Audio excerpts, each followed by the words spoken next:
Okay, before I start the video, I just want to say that I just uploaded a rant video, just to tell you guys that that video was actually made yesterday, but I just uploaded it now just because I realized that I never uploaded that video, so that's why I just uploaded it. It was uploaded yesterday, that's why I'm wearing the clothes I was wearing yesterday, just so you guys know.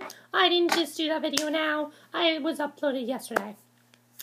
But, hey guys, it's Kevin again, and in this video I'm going to be reviewing to you Supernatural Season 9, Episode 6, Heaven Can Wait. This episode was really good. I really liked some of the twists we got here, and I also like, this was my first time seeing Castiel, and I really liked the character of Castiel, and I can see where people like Castiel, so, let's just get to the episode. Basically, the episode opens with a man getting ready to kill himself after hanging up on the suicide hotline. He almost shoots himself. At the last minute, a mysterious figure shows up, though, who puts his hand to the man's mouth in a familiar gesture, killing him in a pink explosion. And I thought that this was pretty cool, the way that worked out. And then we see that we cut to this gas station where Castiel is working. He's studying his customers for human mannerisms, like stirring coffee and shooting trash into a can. There might be a little something going on with his manager, Nora, but more on that later. Castiel finds a newspaper article about the man from the opening. In the Men of Letters bunker, Kevin, who we have missed dearly for the last few weeks, informs the Winchesters that he's translated the tablet into an extinct doodle language that we can't spell. Time for research. Dean looks like he'd rather be anywhere else, but he saves the bell when Kaz calls about a case, so he heads out and leaves Sam and Kevin to research. Back at the gas and sip, Cass is rocking the whole human job thing, and Nora asks him on a date. And since she's not Reaper, Castiel accepts. Meanwhile, Dean checks on Castiel's case and learns that the 4 victims so far were the county's saddest sacks. According to the sheriff, the crime scene is a delightful pink explosion of what? Everything. Blood, skin, guts, you name it. It looks like this is indeed a real case. This was a pretty cool case that they had this episode.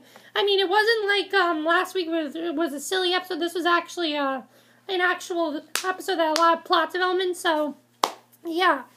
The Winchesters exchange updates, and Dean suggests Sam and Kevin talk to Crowley about their dead end while refusing Sam's help on his case. But Dean can multitask. He's also stalking Cass at his job while he talks to his brother.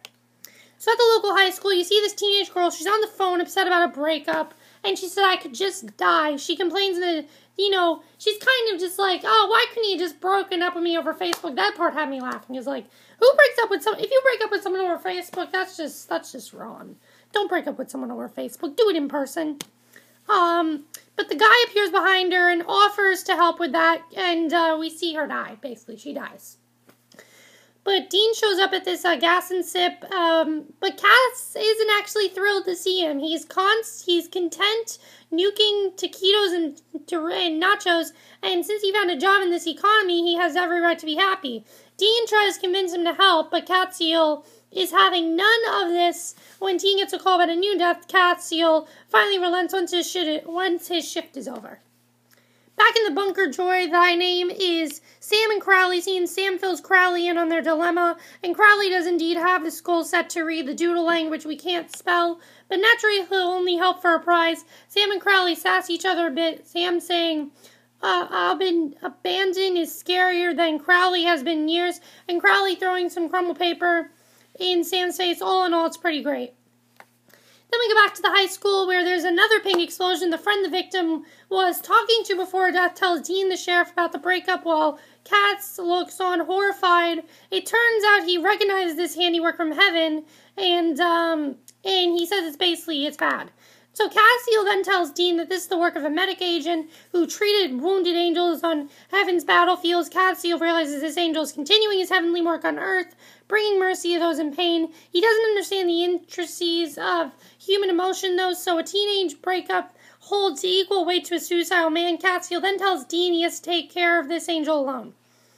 But in the bunker, Crowley wants a phone call in exchange for his translation. Kevin is completely against it for good reason, but Sam doesn't think Crowley has any information to share with Abaddon, so goes with it. Look logic before agreeing, though. Sam demands proof that Crowley can't read the doodles after all, so Crowley reads off ingredients for a spell, the same ones Metatron gave Castiel.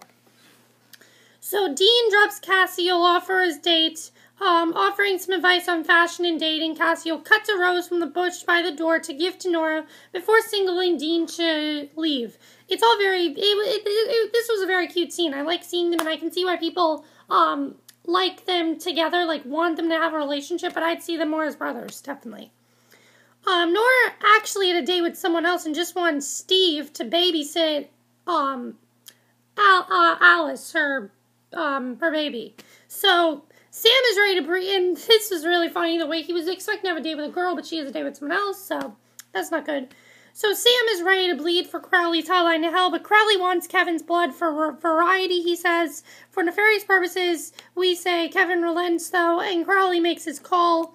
And then back in Nora's, the baby starts crying, so he starts singing the greatest American hero, and eventually the baby calms. He then realizes that the baby has a fever and freaks out a bit, unsure what to do. Dean gets a call from the sheriff, and they realize that the first victim's husband is still alive, the husband whose truck Dean saw outside Nora's. Completely lost, Castiel plans to take the baby to the hospital, but is interrupted by the angel, and the angel wants to wash the planet clean of all suffering, starting with Castiel, whose pain he could hear for miles.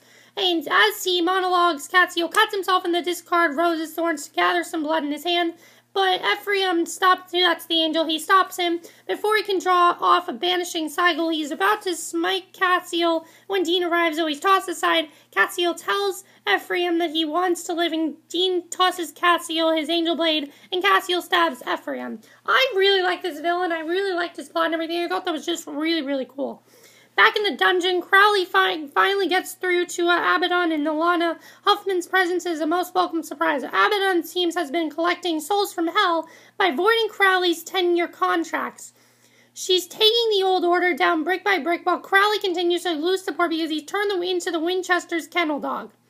After ending the call, Crowley agrees to help with the translations because he keeps his agreements, and the translation is big news.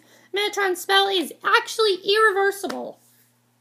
So while cleaning up, Sam realizes one of the syringes is missing. He hurries to the dungeon, but when he gets there, he finds Crowley injecting himself with Kevin's blood. And the next morning, Dean drops Castiel off the gas and sip, but not before apologizing for telling Cass to leave, though he still doesn't come clean about why. Dean also tells Cass he's proud of him for adapting, that he and Sam will take care of the angels. They part ways again, though Cass remains unsettled. So this was a really good episode, in my opinion. I really like where they went with this show. I really like the main case that they had to do with this episode. I thought that was pretty cool. Let me know if you guys saw this episode. Why is that spell irreversible? Why do you think that is? And also, what's going to happen to Crowley now that he injected himself? What's going to happen there? And why is Castiel in such a bad mood all of a sudden? Why do you think that is? What do you think's going on there? And you know, why did Dean tell Castiel to leave? Why is that?